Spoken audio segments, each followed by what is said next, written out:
네, 우리 경제학 원론 1, 제 1장에 대해서 좀 우리 논의하겠습니다. 그래서 저번 시간에 말씀드렸듯이 한 1, 2, 3장까지 경제학 원론 1, 2, 3장까지는 사실 기초 개념에 대해서 좀 얘기를 하는 거고요. 그래서 그 천천히 우리가 좀 얘기를 하도록 하겠습니다.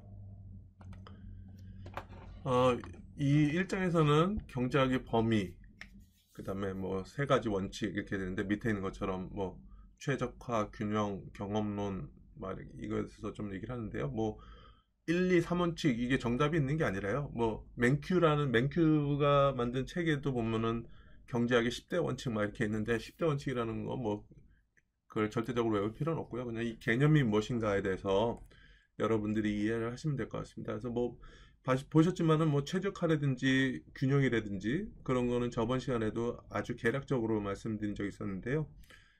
오늘 좀 더 자세히 좀 보도록 하겠습니다. 그다음에 한번 천천히 넘어가죠.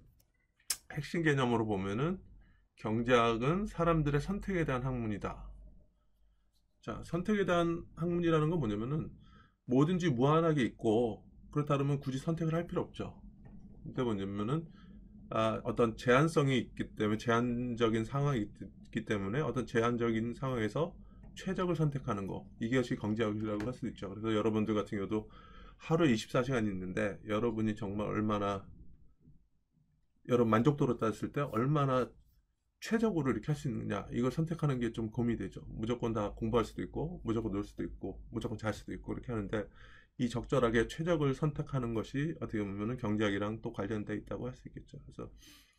그래서 밑에 이렇게 된 것처럼 경제학의 제1원칙은 사람들이 최적화하려고 노력한다는 것이다. 그래서 그들이 선택 가능한 것 중에서 최선의 것을 선택하고자 한다는 것가 되겠고요.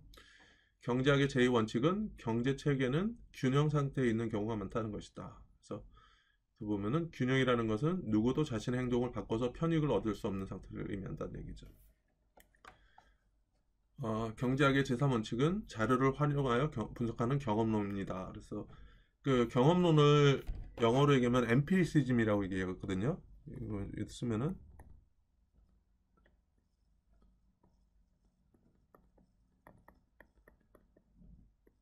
엠피리시즘이라는 것은 경험론이라고도 할 수도 있고요.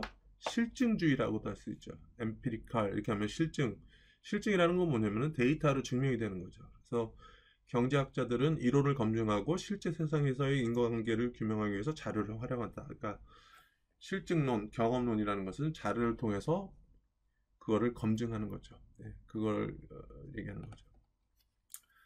그래서 보면은 증거에 근거한 경제학 사례 이 책에서 계속 이렇게 나올 텐데요. 실제 상황에 있는 걸 보고 이거 경제학을 좀 적용시켜 보는 거죠. 그래서 여러분들 봤을 때 페이스북을 이용하는 것이 무료인가요? 음, 여러분들이 봤을 때 보면은 무료죠. 왜냐면 페이스북은 무료로 가입할 수 있고 무료로 볼 수 있고 그러는데 항상 보면은 경제학에 봤을 때 보면 기회비용이라는 게 있거든요. 그러니까 얻는 게 있는 대신에 잃는 것도 있는 거죠. 그러니까 뭐냐면은 뒤에도 나오겠지만은 여러분들이 페이스북을 이용하는 것 자체는 무료인데 그 다음에 페이스북을 통해서 여러분들 시간을 소비를 하잖아요. 그렇죠? 근데 이 여러분들이 소비하는 시간은 무료가 아니라는 얘기죠. 그러니까 나중에 기회비용이라는 걸 얘기할 텐데 여러분들이 페이스북을 1시간 이렇게 했을 때 그냥 페이스북 보지 않고 1시간 동안 다른 것을 했을 때 얻을 수 있는 게 뭐가 있어?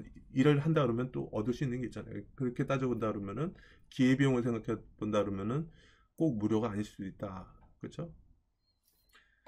뭐 그런 것도 있을 수가 있고요. 좀 나중에 또 이 내용이 다시 나오니까 그 뒷부분에도 다시 얘기를 하도록 하겠습니다. 그래서 경제학의 범위가 어떻게 되느냐? 자, 당신의 삶에서 경제학이 다루지 않는 부분은 무엇인가? 음, 요 정치 쪽도 상당히 많이 경제학에서 얘기를 하고요. 그래서 정치 경제학이라고 이렇게 하고요. 여러분들이 일반적으로 뭐 신문상에 다루는 경제 이렇게 되는 것도 뭐 그것만 경제학이 아니라 되게 광범위하게 확장이 될 수 있다 이런 얘기죠. 행복이라는 것, 행복 경제학이라는 얘기도 들어갔고요. 문화 경제학 이런 것도 있고.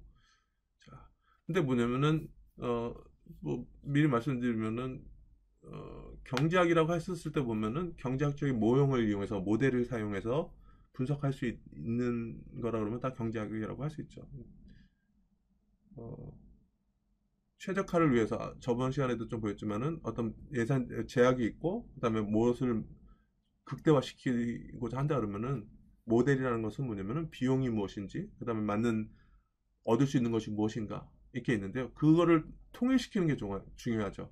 화폐를 통일시킨 화폐 기준으로 통일시킨다거나 해서 단위를 통일시켜서 분석을 할 수 있다 그러면은 이것이 다 경제학에 포함될 수도 있을 것 같습니다. 그래서 이것처럼 경제학은 경제적 문제만을 다루는 학문인가? 아니다. 다양하게 될 수 있다는 얘기죠. 경제학 모든 문제를 다룬다는 얘기죠. 그래서 지금 밑에 있는 것처럼 정치 문제, 사회 문제, 가족 문제, 법률 문제 이렇게 다 광범위하게 적용되는 거죠. 그래서 경제학자들은 인간의 행동에 대해서 연구한다는 얘기죠. 선택이 경제학자들이 연구하는 모든 것들의 공통적인 특징이다. 선택이라는 건 어떤 거죠? 아까 얘기한 것처럼 어떤 제약 조건 하에서 최적화를 이루는 거. 그렇죠? 그래서 가장 좋은 사례가 뭐냐면은 비용이 동일한다 그러면은 여러분들이 생산을 따졌을 때 동일한 비용이라면 최대 생산하는 게 맞겠죠. 그렇죠? 그래서 우리가 선택을 저번에 봤을 때 그림으로 봤을 때 비용이 그냥 평범하게 이렇게 돼 있어야 됐을 때 생산을 어떻게 하느냐 이게 비용이고 이게 뭐 수익이라고 그러면은요 비용이 그냥 꾸준했을 때 생산을 어떻게 얼만큼 최대로 할 수 있냐 그렇죠? 최적화의 문제고요. 또 하나 뭐냐면은 생산량이 동일한 조건이라 그러면은 어떻게 되겠어요? 비용을 최소화시키는 문제, 비용 최소화하는 문제, 그렇죠? 생산량이 동일하다 그랬을 때 어느 시점까지 해야지 비용이 최대가 될 수 있느냐, 최소가 될 수 있느냐, 그렇죠? 그러면은 이렇게 되면은 이게 수익은 동일하더라도 비용이 적어짐에 따라서 요즘 이윤이 극대화될 수 있는 요즘 이렇게 선택할 수 있는 거죠. 그러니까 이런 것들은 다 최적화랑 관련돼 있을 수가 있죠. 자, 그러면 경제학으로 했을 때 보면 경제 주체가 뭐냐 이렇게 했을 때 보면은 어떤 액션을 하는 주체가 무엇이냐 그래서 소비자가 될 수 있죠. 소비자 같은 경우는 어떻게 되세요? 만족의 극대화. 그러니까 여러분 개인이라고 생각할 수도 있고요. 개인 입장에서는 여러분들이 공부하고 놀고 자고 이러는 거는 각각에 있어서 여러분들이 만족을 극대화시키는 거죠. 그렇죠? 그래서 그런 거를 좀 고상한 얘기로 하면은 효용이라고 얘기하죠. 영어로 얘기하면 utility. 개인 입장에서 효용 극대화라 해서 만족도를 극대화시킬 수 있는 방법이 있고요. 또 다르게 따져보면은 여러분들이 만족을 어디서 얻느냐?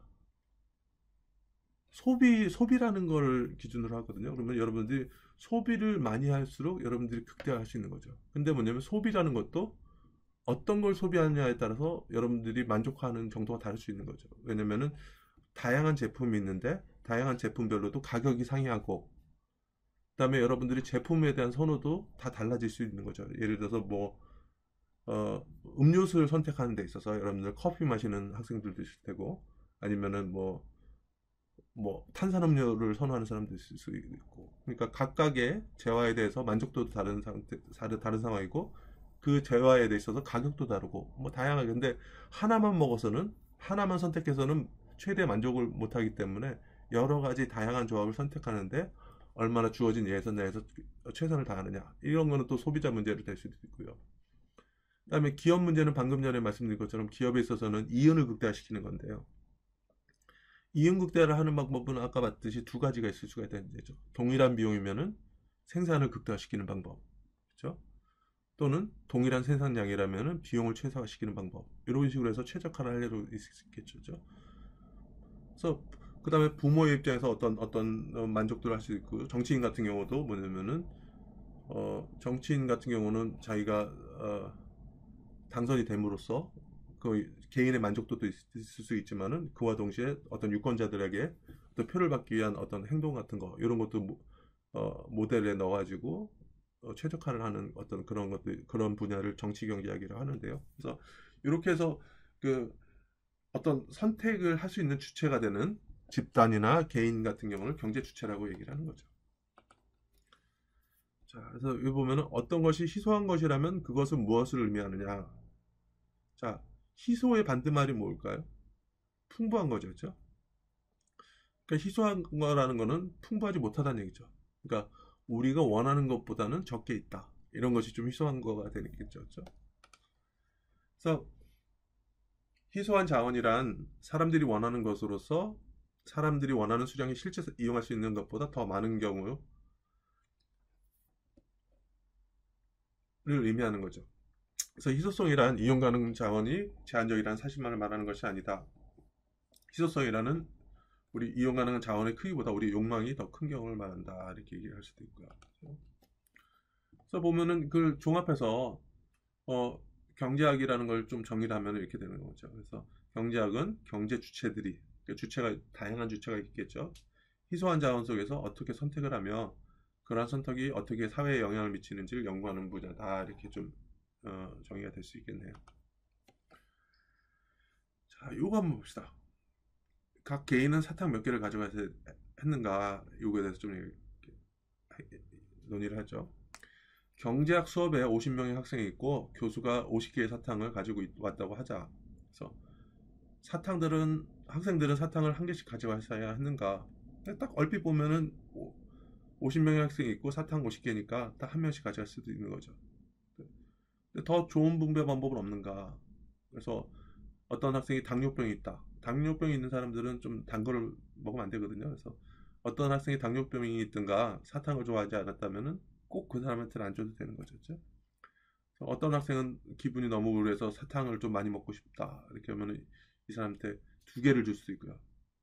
그다음에 어떤 학생 같은 경우는 자원봉사하는 공원의 아이들에게 주려고 10개의 사탕을 가져오다 원하는 경우도 있겠죠. 자, 그랬을 때 보면은 그냥 얼핏 봤을 때는 50명의 학생이 있고 50개의 사탕이 있는데 어떻게 나눠야 되느냐, 뭐 이런 거에 됐을 때 좀 어떤 게 맞는 거냐, 그거는 좀 판단하기가 좀 쉽진 않겠죠. 그렇죠? 자, 그랬을 때 어떤 경제 현상이 있었을 때 이걸 보는 눈에 따라서 좀 우리가 실증 경제학하고 규범 경제학으로 좀 나눌 수가 있어요. 그래서 실증 경제학은 뭐냐면은 그냥 있는 대로 데이터에 대해서 그냥 평범하게 설명하는 거예요. 그냥 이렇더라. 자, 보면은 그 팩트를 보니까 몇몇 사람은 한 개 이상을 가져가서 모든 사람이 한 개씩 가져가지는 못했다. 그러니까 교실에 50명의 학생이 있고 사탕이 50개가 있었는데 보니까 몇 명은 더 가져갔더라. 자, 판단이 없죠. 판단 없고 그냥 실제로 상황이 그렇더라. 그래서 그냥 나레이션처럼 그냥 설명만 하고 있는 거죠. 이런 것들이 실증 경제학이죠. 영어로는 이거는 파지티브 이코노믹스라 그러죠. 좀 파지티브, 좀 어려운 단어죠. 우리가 긍정적인 이렇게만 봤지만은 파지티브라는 것이 실증 경제학 이렇게 되는 거죠. 데이터에 있는 대로 설명했던 거, 상황에 대해서 설명하는 거. 규범 경제학이라는 것은 영어로 얘기하면 노머티브라고 하거든요. 규범 경제학은 요거는 판단이 들어가는 거예요. 판단. 한번 보세요. 규범 경제학의 예제가 뭐냐면은 각 학생은 한 개만 가져가서 모든 사람이 한 개씩을 가져가게 해야 된다. 아주 공평함을 강조하는 어떤 주장 같은 게 들어가는 거잖아요. 그렇죠?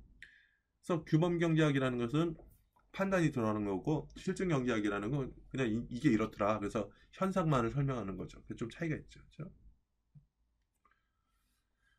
그래서 규범 경제학은 의사결정자가 어떤 규칙을 적용할지를 요구한다. 판단이 필요로 한다는 얘기죠. 그래서 당신이 정부로서 모든 사람이 사탕을 하나씩 가져가는 분배 방법이 공정하다고 결정했다고 하자. 근데 그게 맞느냐 이거죠.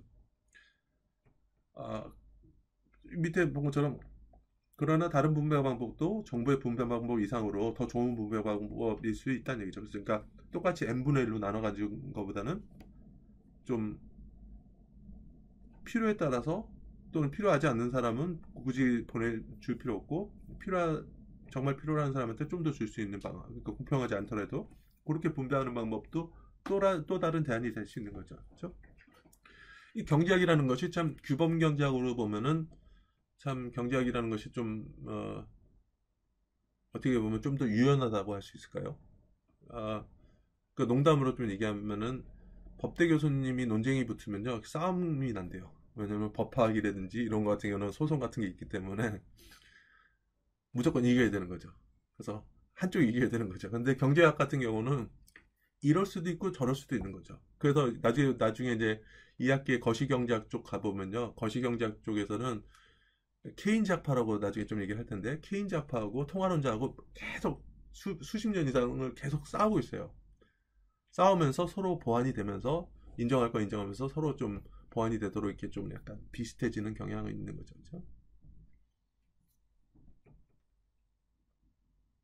뭐 소득 수조 성장도 마찬가지죠. 그래서 문재인 정부에서 소득 수조 성장이라는 게 뭐냐면은 어, 돈이 없는 사람들한테 돈을 나눠주면은 돈이 없었던 사람은 돈이 없어서 소비를 못했기 때문에 돈이 없는 사람한테 돈을 나눠주면은 그 돈이 없었던 사람들이 돈이 생기면서 소비가 늘어나면은 제품 구매도 많이 하고 그러니까 생산도 늘어나서 경제도 성장할 것이다.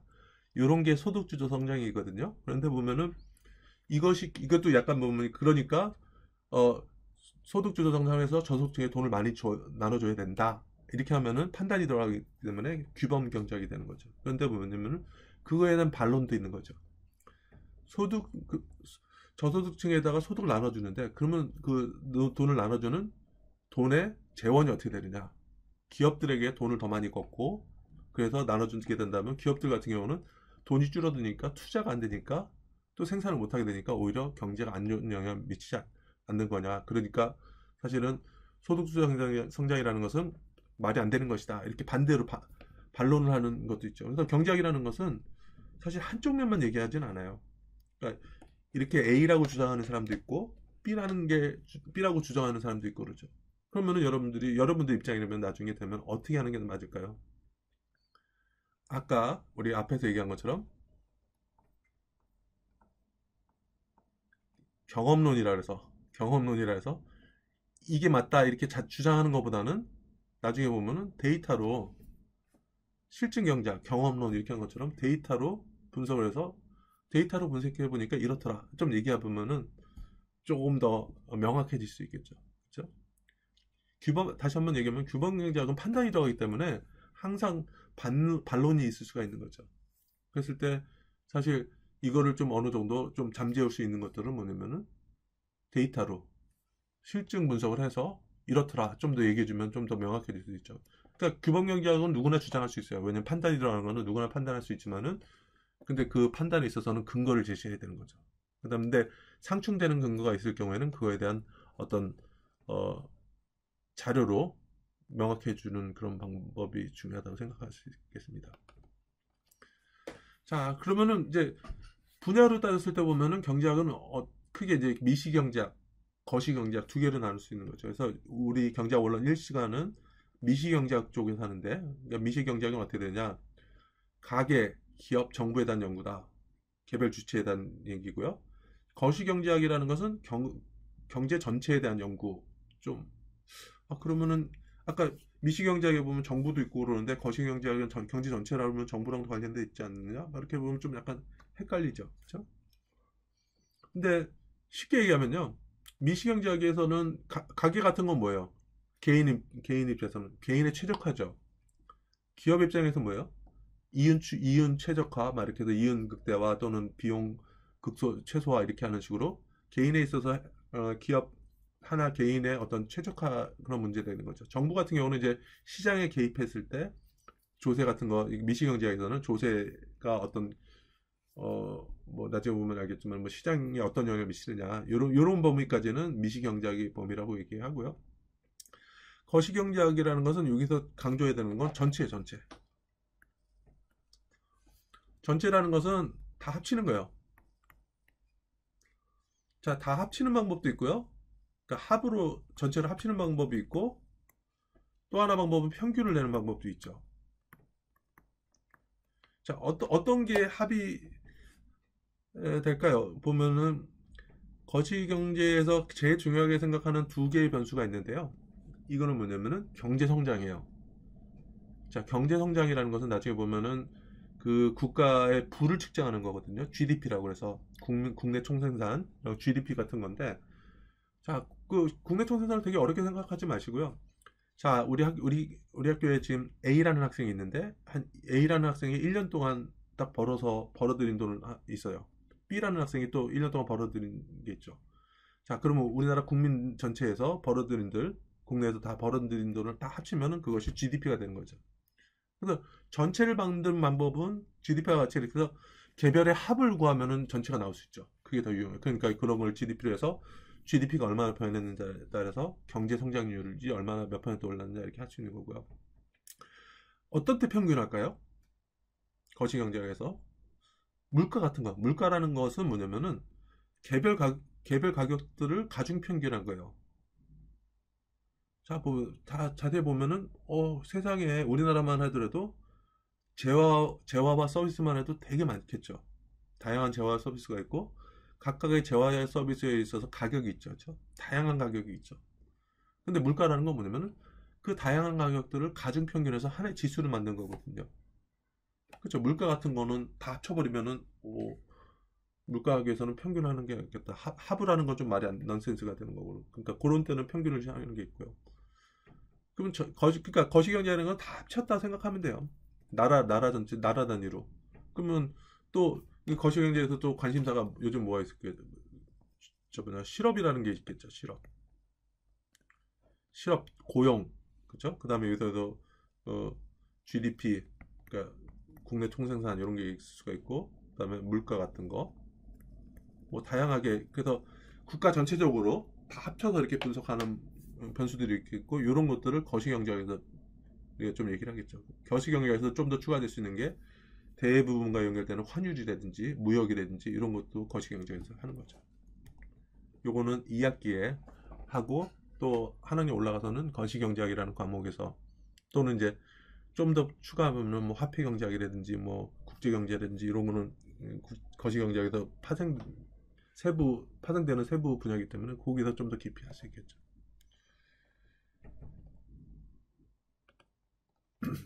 그래서 지금 이제 경제학의 세 가지 원칙을 보면은 최적화라는 것이 있다. 그래서 최적화라는 것은 주어진 정보에서 최선 선택을 하는 거. 그렇죠. 균형이라는 것은 모든 사람이 최적화할 때 누구도 다른 선택을 해서 더 나아질 수 없는 상황을 균형이라고 하는 거죠.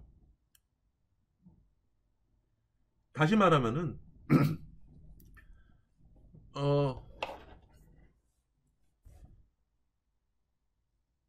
균형이라는 것을 다시 한번 얘기하면은 뭐냐면 누구도 다른 선택에서 더 나아질 수 없다. 이게 뭐냐면요. 지금 이 상황에서 다른 선택을 했는데 다른 사람한테 피해를 안 주고 나만 좋아졌어요. 자, 그러면은 이게 균형일까요? 더 좋은 걸 얻을 수 있으니까 지금의 입장에서 다른 사람한테 피해를 안 주고 내가 더 좋아졌다면은 이건 균형이 아니에요. 그러니까 저번 시간에 했던 것은 뭐냐면 균형이라는 건 뭐라 그랬죠? 그러니까 비목적성 균형이라 해서 수요 공급 만나서 그냥 어쩌다 보니까 두 개가 만나서 딱 일치가 되더라. 이런 균형이 있다고 그랬고 목적성 균형이라는 것은 최적화라 그랬죠. 그러니까 사실은 엄밀하게는 균형이라는 거하고 최적화하고는 밀접하게 관련이 돼 있죠. 그런데 이 균형이라는 것이 뭐냐면은 내가 조금이라도 더 좋은 길을 찾아갈 수 있으면은 현재로서는 변하지 않으려는 성질이 없는 거죠. 그러니까 더 이상 변할 수 없는 상태로 가서 최고의 상태 갔을 때가 이것이 어떻게 보면은 균형이라고 할 수 있는 거죠. 그렇죠? 요거에 대해서는 조금 더 이따 자세히 얘기를 할 테니까 그쪽에서 얘기를 하고요. 그 다음에 세 번째 원칙이라는 경험론이다. 그래서 경험론이 뭐라 했죠? 아까 실증 분석이라 했죠. 엠피리시즘이라 해서 데이터를 가지고 하는 거. 그렇죠? 그래서 경험론이라는 것은 관심을 가질 만한 문제를 해결하기 위해서 자료를 활용하는 것이다. 이렇게 얘기를 하는 거죠. 그렇죠? 그래서 그 중에 첫 번째 최적화 얘기를 하면은 최적화라는 것은 주어진 정보에서 최선의 선택을 하는 거. 그래서 근데 최적화라는 것이 수학적으로는 되게 간단하죠, 그렇죠? 얘기한 것처럼 주어진 비용은 이렇게 돼 있고 생산은 이렇게 되거나 또는 만족도가 이렇게 됐을 때, 그렇죠?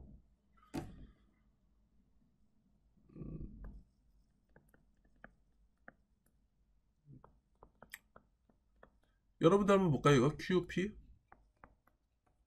여러분들 Q라는 것을 여러분들이 어떤 뭐 빵이나 여러분들이 뭐 먹을 거라고 생각해 보죠. 자, 하나에 500원, 두 개에 1000원. 그래서 비용이라는 것은 직선처럼 이렇게 쭉 올라가죠, 그렇죠? 근데 여러분들이 빵 하나를 먹어서 뭐 맥주라 그럴까요? 여러분 첫 잔 마실 때, 날 더운 날 첫 잔 마실 때 딱 하나 먹었을 때 만족도가 엄청나죠, 그렇죠? 시원하다, 그렇죠? 두 번째 먹을 때는 어떻게 돼요? 처음에는 요만큼이었는데 처음 먹었을 때 시원해가지고. 근데 두 번째 잔 먹을 때는 이미 좀 배에 들어가고 그러니까 만족도가 좀 줄어들죠. 뭐 이런 식으로 쭉 되는 거죠. 그러니까 요 그래프가 만족도가 이렇게 좀 이렇게 꺾어지는 거, 그러니까 아주 직선으로 안 되고 좀 줄어드는 것도 여러분들 좀 상식적으로 좀 이해가 될 거예요. 이게 이제 나중에 보면은 경제학적으로 한계 수학 체감의 법칙. 그래서 추가적으로 했을 때 만족도라든지 또는 늘어나긴 하지만 늘어나는 그 정도가 조금씩 들어준다 이런 게 한계 수학 체감의 법칙 이런 식으로 얘기를 하거든요. 그래서 이렇게 해서 보면은 그냥 수학적으로 보면 어디가 또 이 비용 대비 만족도가 제일 높은데요? 한 요 정도 기울기가 같다는 점이었죠. 그렇죠? 요 정도. 여기가 만족도와 그 비용 빼서 비용 대비 만족도가 상당히 좀 큰 쪽으로 이쪽이 선택될 수 있다는 거죠. 그렇죠? 근데 수학적으로는 최적화라는 게 상당히 괜찮은데 실제적으로 보면은 좀 문제가 발생할 좀 어려움이 있죠. 뭐냐면은 제약 조건이라는 것이 하나만 있는 게 아니죠. 다양한 서로 다양한 옵션이 있는데 그 중에서 최선을 선택해야 되는데 다양한 옵션이 있는지 여러분들이 실질적으로는 현실적으로는 찾기가 어렵잖아요. 그래서 여러분들 옷 사는 걸로 한번 예를 들어보자는 얘기죠. 자, 옷을 살 때 어떤 기준으로 하죠? 자, 가장 이상적인 거는 뭐냐면 옷가게에 세상에 존재하는 옷가게에 다 들러서 품질도 테스트하고 그 다음에 가격도 비교해보고 그 중에서 최선을 선택하는 게 이것이 사실 경제적으로는 가장 완벽하죠. 근데 여러분들이 현실적으로는 어떻게 돼요? 뭐 어디 백화점에 가거나 아니면은 어디 쇼핑센터를 가거나 주어진 특정한 지역에서만 가서 그냥 그 중에서 선택을 하는 거죠. 그렇죠? 뭐 그럼에도 그러니까 경제학적으로는 아주 완벽한 어떤 상황에서 어떤 가정을 해서 좀 우리가 선택을 하는데 실질적으로 보면은 우리가 여러 가지 대안을 선택할 때 보면은 그게 생각보다 많지는 않죠. 그럼에도 불구하고 이 경제학을 배우면은 그래도 주어진 어떤 옵션 중에서 최선의 선택을 어떻게 하느냐 이런 어떤 방법이라든지 어떤 논리에 대해서는 좀 더 여러분들이 착실히 배울 수 있을 것 같다고 생각합니다. 이런 거죠. 그러니까 범죄의 최적 수준은 어떻게 되느냐. 그러니까 범죄의 최적 수준은 어떻게 되느냐. 여기서 보면은 뭐 범죄가 제일 없는 게 좋지 않습니까? 이렇게 얘기하는 거죠. 자, 그러니까 여기서 보면은 범죄가 없는 수준, 그러니까 범죄가 완전히 없어지는 수준이 최적이라고 생각할지 모르겠다는 얘기죠. 근데 뭐냐면 이것은 하나만 생각하고 둘은 못하는 거죠. 제약 조건을 하는 거죠. 예를 들어서 10,000명의 인구가 있는 어느 조그만 도시가 있는데, 자, 그래서 경찰을 한 1,000명 고용해서 범죄를 0으로 만들 수 있죠. 그러니까 한 경찰이 뭐 10명씩만 이렇게 쫙 보고 범죄 있는지 이렇게 감싸다 보면 0으로 만들 수 있겠죠. 그런데 비용이라는 것이 어마어마하게 들 수 있겠죠. 그렇죠? 이게 된 것처럼 그러니까 0의 수준이 최적이라고 생각할지 모르겠지만은 범죄를 완전히 없애려면 많은 자원이 투입돼야 된다는 얘기죠. 그래서 뭐 그렇게 된다면 다른 분야에 투입된 예산도 대폭 줄여야 되고 그렇죠. 뭐 다른 포기해야 되는 예산이 무엇인지 예를 든 건데 그렇죠. 그러니까 그렇게까지 하려고 그러면은 사실은 오히려 비효율이 발생할 수 있다는 얘기죠. 다른 쪽에 감소가 돼서 더 전반적으로 안 좋아질 수 있다는 얘기죠. 그래서 여러분들이 주어진 제약 내에서 최선을 하는 것이 어떤 경제학과 관련된 이슈가 아닐까 생각합니다. 그래서 이상의 사례에서 보듯이 우리는 상층 관계, 즉 예산 제약에 직면했다는 얘기죠. 그러니까 주어진 제약 조건에서 얼마나 최적화시킬 수 있느냐 이게 가장 되는 거죠. 자, 기회비용에 대해서 좀 얘기를 해볼게요. 회계적 비용하고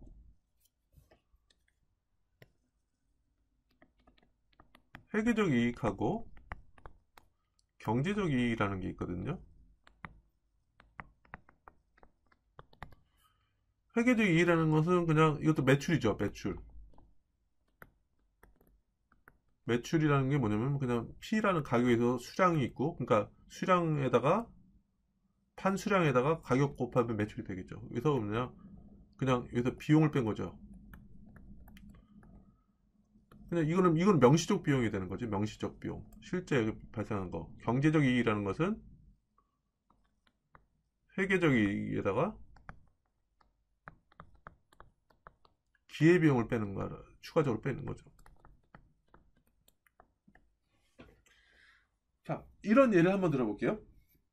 여러분들이 대학을 졸업하게 돼서 취업할 때쯤 됐을 때 여러분들이 선택할 수 있는 게 두 가지 옵션이 있다고 생각해 봅시다. 하나는 졸업해서 그냥 학교 앞에다가 어떤 레스토랑을 여는 거예요. 또 하나는 뭐냐면은 예서 졸업해서 삼성전자라든지 이런 데 취업을 하는 거예요. 자, 그랬을 때 자, 한번 예를 들어 볼게요.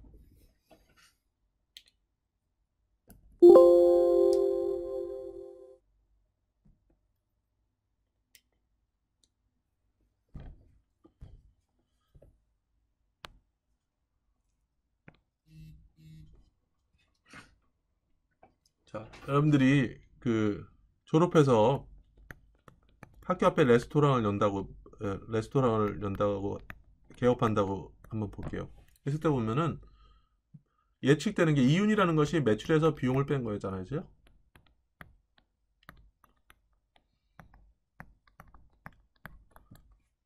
회계적 이익이라고 보면은 회계적 이익으로 봤을 때는 매출이 여기서 한 7천만 원 정도 나올 것 같아요. 연. 그다음에 비용 같은 경우는 뭐 레스토랑이니까 식비 같은 게 필요하니까 한 3천만 원 정도.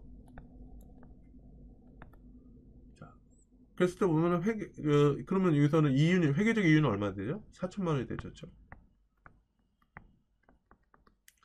자, 그래서 회계적으로 따졌을 때는 어떻게 얘기하냐면은 매출이 7천만 원 나오고 비용이 3천만 원이니까 이윤은 4천만 원이니까 그래서 회계적에서는 그냥 여기서 영업해 이렇게 얘기했겠죠. 영업해 이렇게 여기서 권유를 하겠죠. 그런데 경제적 이윤을 따졌을 때는 아까 뭐라 했죠? 경제적 이윤은 회계적 이윤에서 기회비용을 빼야 된다는 얘기죠. 기회비용은 뭐냐면 내가 이걸 했을 때 포기해야 되는 것 중에서 가장 큰 거죠. 그러니까 영어로 얘기하면은 next best alternative라고 얘기를 하거든요. 그러면은 지금 여기서는 어차피 두 개 옵션밖에 얘기를 안 했잖아요. 그러니까 하나는 뭐였죠? 졸업하고 나서 학교 앞에다가 레스토랑을 여는 거. 또 하나는 뭐죠? 졸업해가지고 삼성전자 취업하는 거죠. 삼성전자에 취업하면은 연봉을 예를 들어서 7천만 원 받는다고 한번 따져볼게요. 그러면 경제적 이윤은 얼마 되죠? 아까 회계적 이윤이 4천만 원이었죠. 4천만 원. 기회비용이 뭐냐면은 포기해야 되는 것 중에서 제일 큰 거. 레스토랑을 연기게 되면은 삼성전자에 취업할 수 있었는데 이걸 포기하게 되는 거죠. 연봉 포기하게 되는 게 얼마 되죠? 7천만. 그러면 경제적 이윤은 어떻게 돼요? 마이너스 3천만이죠. 그러면 경제학적으로 따졌을 때는 경제적 이윤을 따져보면 기회비용을 포함하는 걸 경제적 이윤이라고 얘기하는 거죠. 이랬을 때는 경제적 이윤을 따졌을 때는 마이너스이기 때문에 경제학적으로는 이거 하지 마, 레스토랑 하지 마 이렇게 좀 얘기해야 되는 거죠. 이게 조금 다르지 않죠?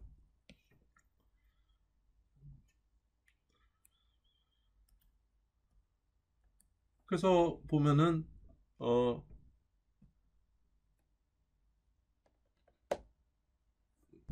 최적화를 했을 때는 기회비용을 고려를 해야 된다 이거죠. 기회비용을. 이것도 비용으로서 고려를 해야 된다는 거죠. 자, 두 가지 옵션이 있는데 여러분 생각 어떠세요? 자, 20달러에 책을 사고 싶은데 이게 이제 3마일을 운전해 가면 10달러에 살 수 있는 거죠. 그러니까 3마일이라는 것은 한 4km, 4.8, 1마일이 1.6이니까 한 4.8, 5km 정도 가면은 이걸 반값에 살 수 있다는 얘기죠. 두 번째는 뭐냐면은 당신은 1000달러 컴퓨터를 사고 싶어 한다는 얘기죠. 근데 당신이 똑같은 3마일 떨어지는데 운전을 하면 990에 살 수 있다. 어떤 것 같아요? 자, 얼핏 보면은 왼쪽 거는 조금만 가면은 책을 반값에 살 수 있는 거죠. 그죠? 근데 오른쪽 거는 어떻게 되죠? 1000달러에서 990이니까 한 1% 할인되는 건가요? 10%인가? 10달러. 1%나 했죠? 1%밖에 할인 안 되니까, 아이, 굳이 갈 필요 있어? 막 이렇게 생각할 수도 있겠죠. 그런데 보면은 절대 금액으로 따지면 어떻게 되죠? 왼쪽 같은 경우는 얼마나 싸게 살 수 있어요? 10달러. 오른쪽 같은 경우는 얼마나 싸게 살 수 있어요? 1000달러짜리 990에 사니까 10달러 싸게 할 수 있죠. 그렇죠? 그럼 똑같은 거 아닌가? 그러니까 현혹되는 거죠. 뭐 어떤 거는 50% 할인, 어떤 건 1% 할인 이렇게 보는데 금액으로 따져보면 동일하죠. 그렇죠? 자, 그래서 이 경우에 대개 학생들은 책을 사러 가지만 왜 50% 할인이니까 컴퓨터는 사러 가지 않으려 한다는 얘기죠. 책은 50% 절약하는 거지만 컴퓨터는 1%밖에 절약되지 않기 때문이다. 그렇죠? 그래서 보면은 책을 사러 운전을 가지 않는다면 그것은 당신에게 얼마의 비용이 드느냐. 그렇죠? 그냥 안 가고 집에서 사면은 그냥 10불 더 비싸게 사는 거죠. 그렇죠?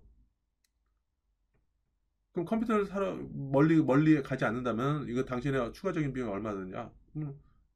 여기서 사면 1000불, 좀 떨어진 데서 사면 990불. 그러니까 10불 그냥 세이브할 거 그냥 포기하게 되는 거죠. 기회비용이죠. 그리고 보면 이 기회비용이 동일하죠. 양쪽에서는. 그렇죠?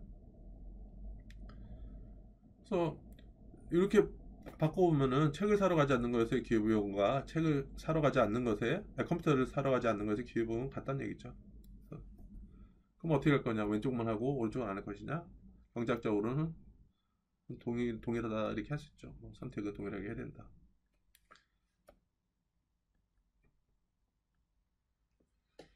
자, 이렇게 해서 그래서 최적화했을 때 그 기회비용을 고려해야 되는 게 되게 중요하다는 얘기가 있고요. 그 다음에 비용 편입 분석. 그래서 얻게 되는 게 무엇이고 잃게 되는 게 무엇인지 비용 편입 분석을 하는 것도 중요하죠. 그래서 비용 편입 분석이라는 이거죠. 그죠? 달러 같은 그 화폐를 동일하게 공동 측정 수단을 이용해서 비용과 편익을 분석하는 거죠. 이게 뭐냐면은 정부가 어떤 사업을 했을 때 이게 제일 많이 쓰는 게 정부 예산에서 좀 많이 하거든요. 뭐 예타라든지 뭐 예타라는 게 뭐냐면 예비 타당성 분석. 그래서 어느 지역에 도로를 건설하려고 그러는데 그래서 뭐 건설할 경우는 도로 건설 비용이 한 2천억 되는데 불, 어, 벌어들이는 것이 충분히 이윤이 날 수 있느냐? 어렵죠. 뭐가 어려울까요? 그냥 단순하게 보면은 비용 같은 거는 쉽게 예측이 될 수 있을 것 같아요. 그래서 2km짜리, 그러니까 일반적으로 예전에 도로를 많이 깔아봤기 때문에 뭐, 한 10km 정도 도로를 깐다 그러면은 요 10km에 대해서 토지 매입을 얼마나 해야 되고, 그 다음에 10km 이렇게 땅 평탄화 작업하는데 뭐 키로당 얼마 드는지, 자재가 얼마 들어가는지 이런 거 하기 때문에 비용에 대한 예측은 되게 쉽게 될 수 있거든요. 근데 수익에 대한 분석은 어떻게 되죠? 실제로 도로 같은 경우는 실제로 딱 깔아놓고 사람들이 왔다 갔다 해야 되는데 그 실제로 영업하기 전에 얼마나 수익이 발생할지 이걸 예측하는 거는 되게 어렵죠. 그렇죠? 어렵죠. 그래서 비용 편익 분석이라는 것은 상당히 좀 어렵긴 해요. 자, 그래서 경제학자에게 비용 편익 분석은 최적화와 동일하다. 그렇죠? 우리에게 가장 순 편익을 가져다주는 것을 선택할 때 우리는 최적화를 하고 있는 것이다. 이렇게 하는 거죠. 자, 앞에 의해서 우리가 책을 사기 위해서 3마일 운전을 할 때 편익은 무엇이냐?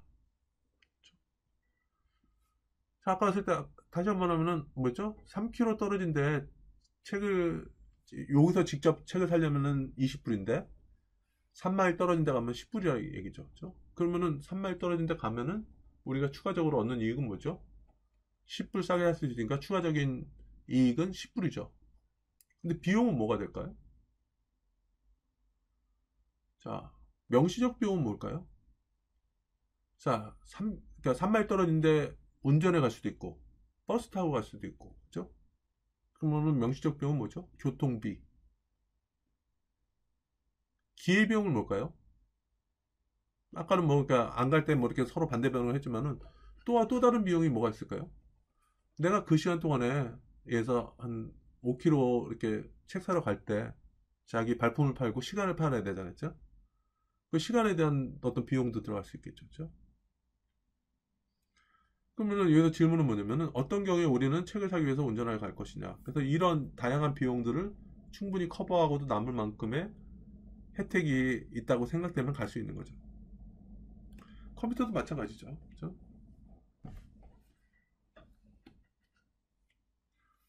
책을 사기 위해서 운전해 가는 것은 최적 행동인 반면에 컴퓨터를 사기 위해서 운전하는 것은 최적 행동이 아닌가? 자, 여기서 중요한 거는 뭐냐면은 경제학에 여러분들이 좀 헷갈리시는 게 뭐냐면은 요 단어예요, 요 단어. 다른 조건이 동일할 때.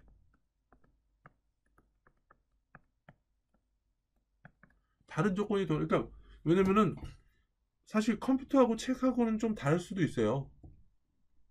예를 들어서 이런 거죠. 그러니까 지금 봤을 때 동일한 건 뭐냐면은 동일한 거리만큼 떨어져 있더라. 책이랑 컴퓨터랑. 그다음에 동일 거리에 떨어지고 가격 할인폭도 동일하더라. 똑같이 10불씩 세이브 되더라. 근데 그거는 동일한데 다른 조건이 다르면 어떻게 되죠? 그래서 책은 그냥 한 손으로 쉽게 들 수 있는 거고 컴퓨터 같은 경우는 되게 무거워서 막 되게 노동이 많이 든다 그러면은 다른 조건이 동일하지 않죠. 이랬을 때는 그냥 컴퓨터는 그냥 바로 그냥 집 앞까지 그냥 바로 오게끔 주문할 수도 있는 거고, 그렇죠? 그렇잖아요. 그러니까 다른 비용들이 더 많이 들 경우에는 동일한 판단 기준이 될 수가 없는데 여기서는 뭐냐면 다른 조건이 동일하다면 어떻게 하겠냐? 가격만 다를 때. 그랬을 때 보면은 할인 금액이 동일할 경우는 동일해야 된다 이렇게 좀 얘기하는 거죠. 앞에서 페이스북 이용하는 것이 무료인가 이렇게 좀 얘기했었던 거 다시 한번 가면은 우리 답은 뭐였죠? 이미 좀 알 수 있죠? 아까 처음에 좀 얘기했듯이 자 페이스북 자체는 공짜이기 때문에 우리가 접속은 공짜로 하고 있지만은 그 페이스북에서 소비하고 있는 우리가 시간들은 공짜가 아니라는 얘기죠. 1시간 놀면은 페이스북에서 즐기면은 물론 여러분들이 1시간 페이스북 이렇게 해서 뭐 친구들 이렇게 SNS 망해서 상대방을 보거나 서로 이렇게 해주면은 만족감을 느끼긴 할 수 있겠지만은 그 시간만큼 여러분이 다른 걸 투자할 수 있는 어떤 그러니까 여러분들이 예를 들어 쉽게 얘기해서 1시간 정도 아르바이트 한다 그러면은 여러분들이 다른 걸 얻을 수 있었던 거를 포기하게 되는 거죠, 시간을. 그래서 이런 기회비용을 좀 얘기를 하는 거죠. 그래서 하루 1시간 페이스북을 이용하는 전형적인 미국 대학생의 경우는 이 시간에 대한 기회비용이 발생한다는 얘기죠. 그래서 시간당 10불이고 365시간 하면 연간 한 3,650불 정도는 기회비용으로 잃고 있다. 그러니까 무료는 아니다. 이렇게 얘기를 한다는 얘기죠. 자, 두 번째 경제학의 이 제2원칙 보면 균형이라는 게 있죠. 그래서 균형이라는 것은 누구도 자신의 행동을 바꿔서 이익을 보지 못하는 상황. 그렇죠?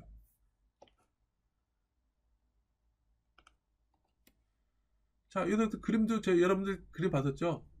저번 시간처럼 뭐 이랬을 때 최적은 어디냐? 최고 맥시멈 포인트 어디냐? 이거죠. 그렇죠? 여기다 위에서 볼을 딱 떨어뜨리면은 볼이 딱 설 수 있겠죠. 그렇죠? 근데 이런 데는 그다음에 어떻게 되죠? 굴러 떨어지거나 막 그러겠죠. 그렇죠? 되게 불안정한 상태죠. 그래서 균형이라는 것은 변하지 않으려는 그 상태를 균형이라고 얘기를 한다 했죠. 자, 균형이 정말 의미하는 바는 무엇이냐? 그래서 동네 슈퍼마켓을 사례하고 그다음에 휘발유 시장 가격이 갤런당 3불이고 휘발유 시장이 균형이 있는 경우 이렇게 됐을 때 어떻게 되는지 좀 얘기를 해보죠. 이거 동네 슈퍼마켓 사례는 쉽게 얘기하면 카운터가 여러 개 있는 거죠. 자, 여러분들 계산대가 여러 가지가 있는데 한쪽 줄은 사람들이 되게 많이 있고 한쪽 줄은 되게 사람이 없어요. 그럼 우리 어떻게 되겠죠? 사람 많은 줄에 계속 있으려는 게 아니라 좀 사람 없는 줄로 사람들이 또 이동을 막 하겠죠. 그래서 서로 눈치를 보면서 어느 계산대가 사람이 대기줄이 제일 많은가 이렇게 해서 사람들 막 옮겨가죠. 그래서 결국에 보면은 그 계산대별로 대기하는 사람들의 인원이 좀 비슷하게 되는 거죠. 그렇죠? 그다음에 균형이 의미하는 건 뭐냐면 휘발유 시장 가격이 갤런당 3불이고 휘발유 시장이 균형이 있는 경우 이게 뭐냐면은 휘발유 시장에서 수요가 있고 공급이 있고 막 그랬을 때 균형이 3분인 거죠. 그렇죠? 자, 공급자는 어떻게 되겠어요? 어떤 때 공급자는 좋죠? 공급자는 요 부분에 있는 사람들은 좋아요. 이 사람들은 뭐냐면 공급 곡선은 뭐냐면은 이 가격이라도 충분히 공급할 수 있는 사람들이죠. 그죠? 그 얘기는 뭐냐면은 자기의 비용이 나중에 보면 수요 곡선이 공급 곡선이라는 것이 이게 한계 비용이랑 관련되어 있는데 자기네 비용이 3불보다 적을 때 이럴 때는 생산하고 이렇게 계속 하려고 했죠. 소비자 입장에서 어떻게 될까요? 소비자도 마찬가지예요. 이 기름에 대한 가치를 3불보다 높다고 인식하는 사람들 있잖아요. 이 사람들은 이 기름을 사겠죠. 휘발유를. 근데 이런 사람도 어때요? 자기 봤을 때는 이 기름이 휘발유가 3불보다 더 낮아야 된다 이렇게 생각하는 사람들은 사실은 이 휘발유를 구매를 안 하겠죠. 그래서 이 균형이라는 것은 뭐냐면은 이 균형이 3불이 균형에서 이렇게 됐다는 얘기는 이런 사람들 공급자 입장에서는 3불 미만으로 휘발유를 공급할 수 있는 사람들은 이하로 할 수 있는 사람들 다 이렇게 공급 시장에 들어오고 사는 사람 입장에서 수요자 입장에서는 3불 이상의 효용을 만족을 느끼는 사람들이 휘발유 구입한다는 얘기죠. 그래서 이제 균형까지 이렇게 간다는 얘기죠. 이 부분까지.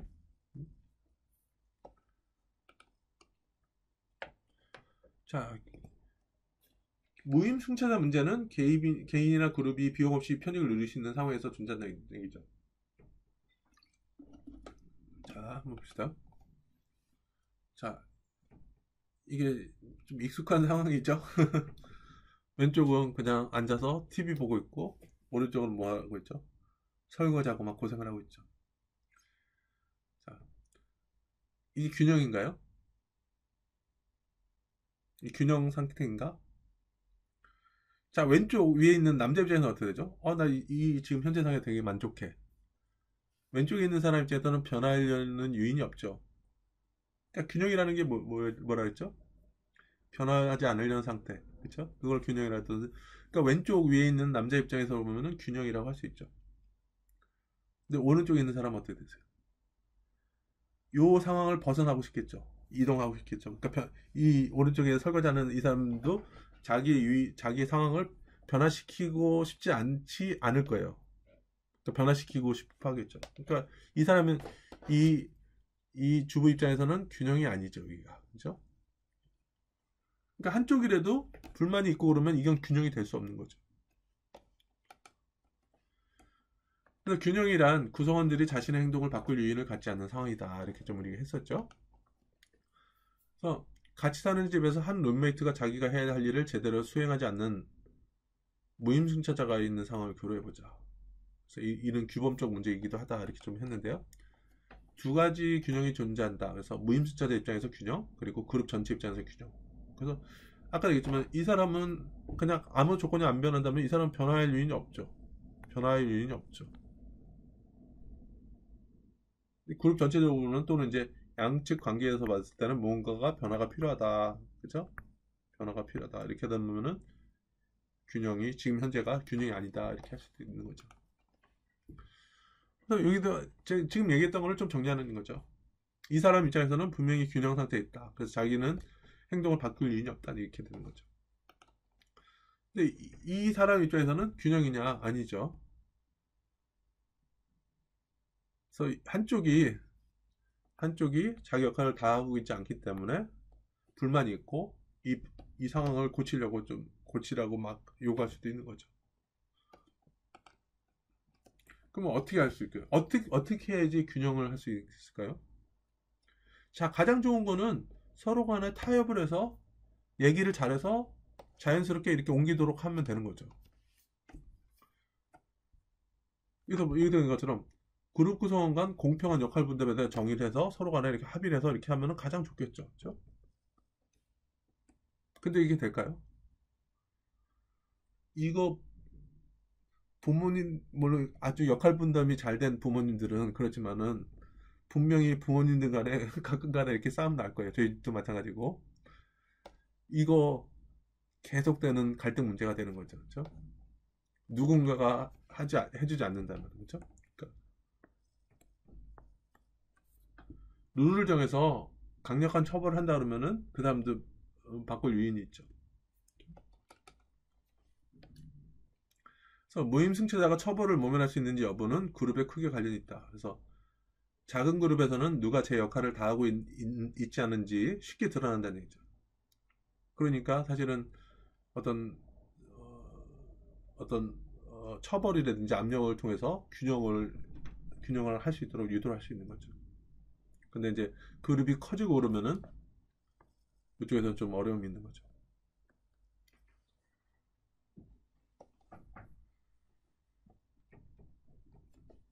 우리가 좀 외부 효과라고 좀 얘기하는 게 있거든요. 뒤에서 좀 얘기할 텐데, 기업의 입장에서는 보면요, 이런 거죠.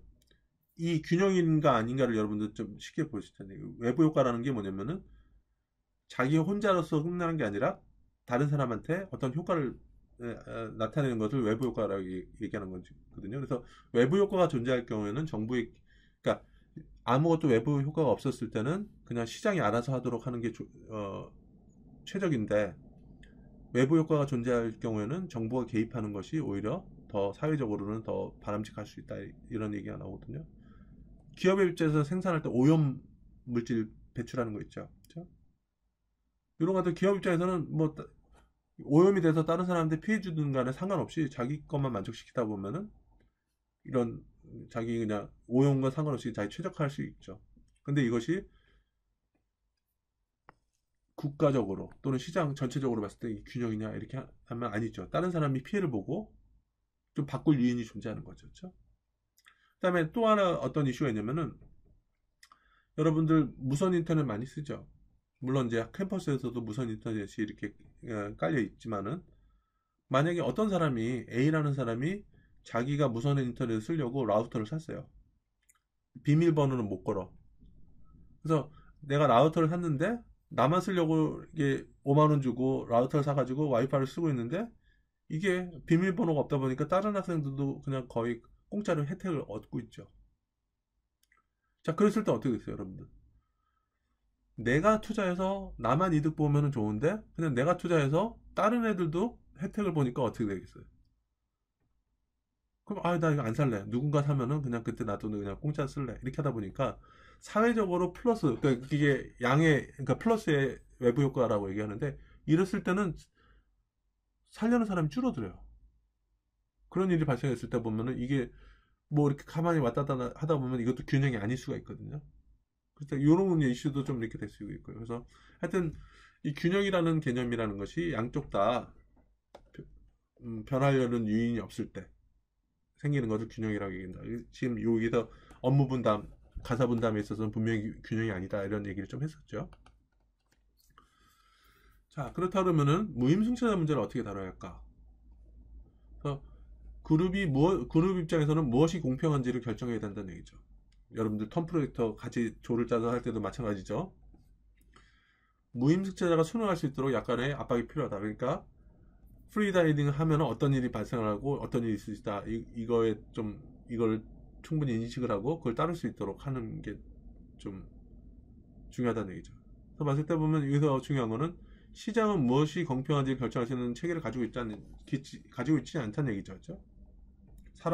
각자 개인의 최적화를 하다 보니까, 그러니까 개인 입장에서는 최적화를 하고 있는데 사회 전체적으로 또는 그룹으로 봤을 때 보면 불공평하고 막 그랬을 때였죠. 요거까지는 시장이 결정하지 못하는 거죠. 자, 그래서 제3원칙으로 넘어갈게요. 경험론, 실증주의. 자, 여기서 봤을 때 붐비는 해변과 더운 온도는 함께 나타난다. 그러므로 우리가 더 시원해지기를 원한다면 사람들이 해변에 몰려오는 걸 막자. 이게 무슨 얘기죠? 붐비는 해변과 더운 온도는 함께 나타난다. 자, 인과관계에 대해서 좀 얘기를 하는데요. 그러니까 원인이 되는 게 무엇이고 결과가 되는 게 무엇인 겁니까? 그랬을 때 붐비는 해변과 더운 온도는 함께 나타난다. 원래 원인은 뭐죠? 날씨가 더워지니까 해변에 사람들이 늘어나는 거죠. 그러니까 원인은 날씨가 더운 거. 결과는 어떻게 돼요? 해변이 붐비게 된다 이거잖아요. 근데 반대로 우리가 이걸 잘못 헷갈리게 하다 보면은 해변이 붐비면은 더운 온도가 오니까 원인이 뭐야? 해변이 붐빈다. 결과가 더워진다. 이렇게 잘못하다 보면 어떻게 돼요? 더운 걸 막기 위해서는 해변에 사람들 오지 않게 하면 되겠다. 이상한 결과가 나오죠. 그렇죠? 그래서 원인과 결과에 대해서 좀 얘기를 하는 거죠. 그렇죠? 인과관계가 반대됐다. 이렇게 하는 거죠. 무엇이 원인이고 무엇이 결과인지를 구별해내는 것도 경제학의 중요한 분야 가운데 하나다.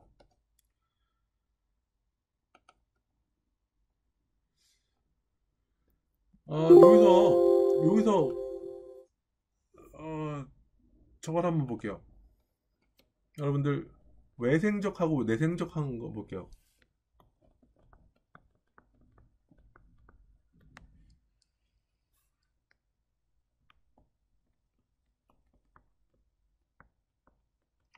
외생적, 내생적, 영어로는 엑사지너스라고 얘기를 하고요. 내생적이라는 것은 인다지너스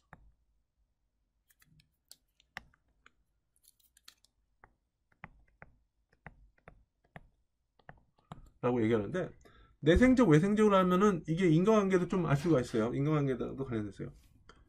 여러분들 보세요. 어떤 연구에 따르면은 임금 있잖아요. 임금. 그렇죠? 연봉이라든지 이런 임금이라는 것이 뭐의 함수일 것 같아요? 임금에 영향을 주는 게 뭐가 있죠? 함수로 따지면은 교육 수준. 교육 수준이 있고 또 어떤 업종에 따라서 그렇죠? IT라든지 뭐 텔레콤이라 업종이 아니라 업종. 그렇죠? 텔레콤이나 그다음에 최근에 같은 경우는 이제 그 항공사가 좀 위기 겪고 있잖아요. 그러니까 이랬을 때 보면은 뭐 그런 것도 있고요. 또 중요한 게 보면은 많이 내는 게 이 성별에 의해서도 영향을 받아요. 성별, 그러니까 남자냐 여자냐, 그렇죠? 근데 이 성별에 따른 임금 차이는 사실 그 스칸디나비아 반도라 그랬죠. 그래서 복지가 잘 돼 있고 그다음에 남녀 차별이 제일 적은 국가들, 예서 노르웨이, 스웨덴, 핀란드 뭐 이런데 이런 데서도 남녀 간의 임금 차이가 존재를 한다 그러죠. 그 물론 이제 뭐냐면은 그 은퇴 연령이라든지 연령이 여러 가지 수준의 차이는 있겠지만은, 자 그랬을 때 보면은, 자 외생적 내생적으로 가정을 한번 볼게요. 내생적이라는 것은 무엇에 영향을 받는 거죠?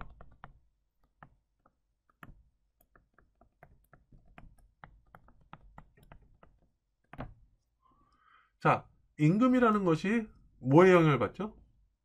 교육 수준에서, 그러니까 대졸이냐 고졸이냐에 따라서 영향을 받고, 여러분들이 어느 업종에 종사하느냐에 따라서 할 수 있고, 성별이나 이거에 대해서도 임금이 영향을 받는다는 얘기죠. 그러면 여기서 내생적이라고 생각하는 건 임금이죠.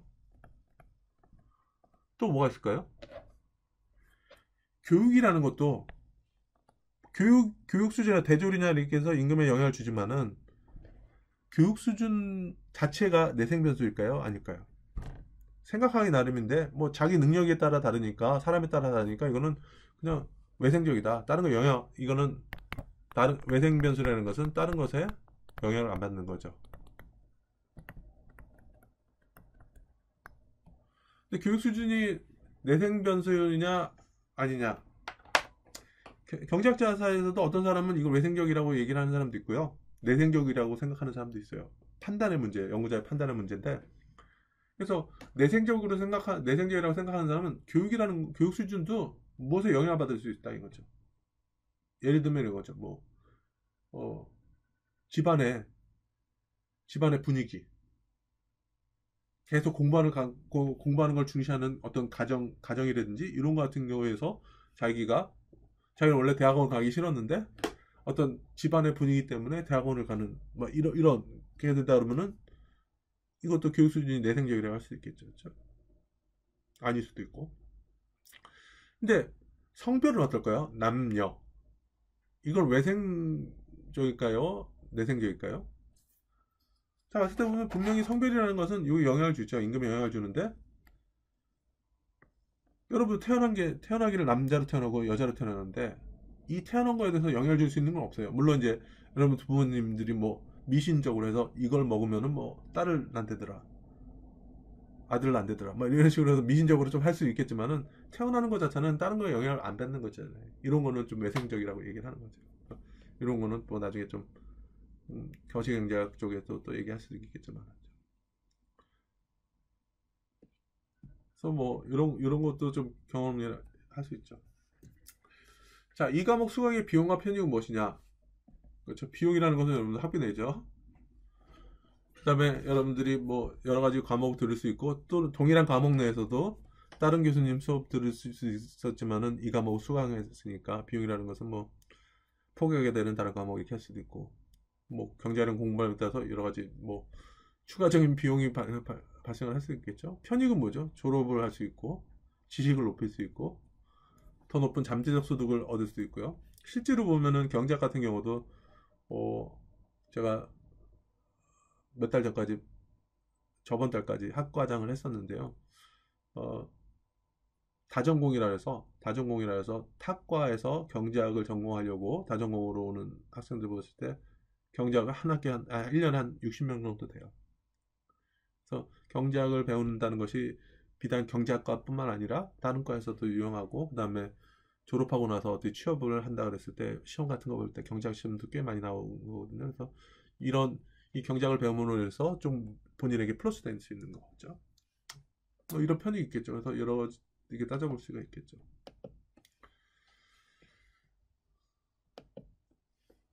그래서 경제학 수강의 편이라는 것은 뭐 경제적으로 판단하는 거. 그다음에 경제학 졸업을 파는 사람들이 다 경제학 하는 건 아니에요. 졸업하고 나서는 물론 계속 공부를 해서 경제학으로 학문에 대해서 좀 하는 사람도 있지만은 많은 부분에 있어서는 기업에 있어서 어떤 총무, 기획, 왜냐면은 이런 경제학적으로 생각하는 그 논리, 로직 같은 걸로 인해 가지고 다른 문제들을 많이 풀 수 있는 그런 훈련이 되더라고요. 그래서 뭐 그런 식으로 수행 편익 같은 경우 그런 경제학자들의 눈으로 보는 거, 그 다음에 논리성을 키우는 거, 이런 것이 좀 될 수 있고요. 물론 경제학 자체를 배우는 것도 상당히 좀 의미가 있고요. 현실 세계를 이해하게 되고 학생들이 보고 경험하는 모든 것들을 설명할 수 있게 좀 될 수 있을 거라고 희망적으로 좀 보고요.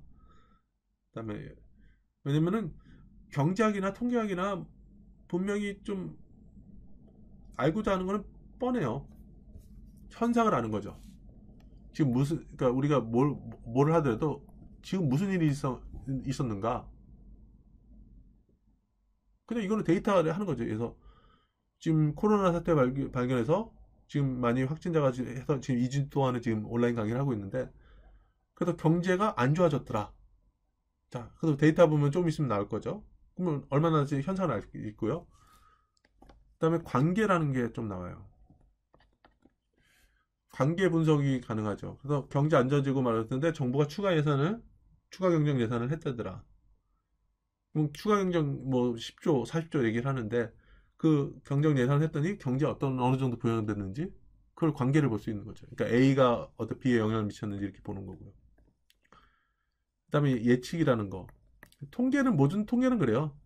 여러분들 통계 같은 거 했을 때 어떻게 돼요? 맨 처음에는 여러분들 그 통계표 나오죠. 평균, 분산 이렇게 해서 실제 데이터가 어떤지 보여주는 거고, 분석을 한다 보면은 서로 간의 관계에 대해서 얘기를 하고, 그 다음에 나중에 예측하는 거. 뭐 이 정도 하는 게 통계학과 마찬가지로 경제학도 이렇게 분석을 한다는 얘기죠. 그래서 여기까지 제 1장에 대한 설명을 마쳤고요. 다음 시간에는 제 2장에 대해서 얘기하겠습니다. 여러분들 미리 준비되셨으면은 좀 읽어 오시면은 좀 도움될 수 있고요. 반대로 이 파워포인트 슬라이드를 보시고 난 다음에 여러분들 복습하는 것도 좀 의미가 있을 것 같습니다. 자, 이상으로 강의를 마치겠습니다.